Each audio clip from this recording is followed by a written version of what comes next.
ukuthi EFF bethi ke abantu abaphuma ngenkalo zonke bawuseka umbhidlana we-EFF ngokuthula noxolo nokwazi imithetho sisekelo nokuhlonipha bomthetho balelizwe futhi nabomthetho bangasibhozomeli ngoba asifuye wona amagwala lapha thina azona izinja zabo.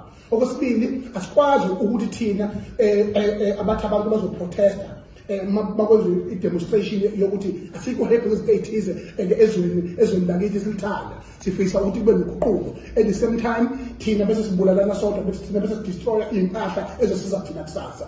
No, there's no violence, there is no looting, there is nothing. It's all about a demonstration of an unhappiness leadership of this country. Economy is going down, we are grey listed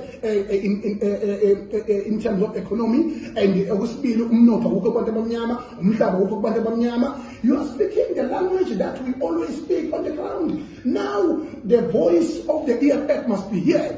Nakanjani ngithi nginomsombuluko bakwethu ngiyaneseka ngandla kwethu.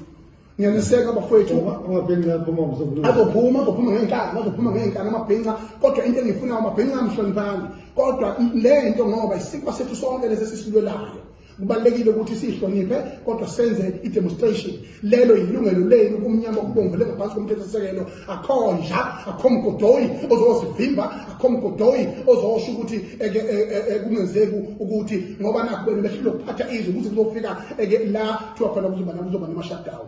So ke manje ke we will always support that within the freedom of demonstration and the position yezwe. Alikho ilungelo lomuntu ezocindezeleka ofunayo ke uyele emsebenzini akayele emsebenzini ngendlela yakhe nawe unelungelo lakhe ngendlela yakhe uyele uyoyibonela yena ukuthi ke uhlangana nani kodwa futhi okwesibili futhi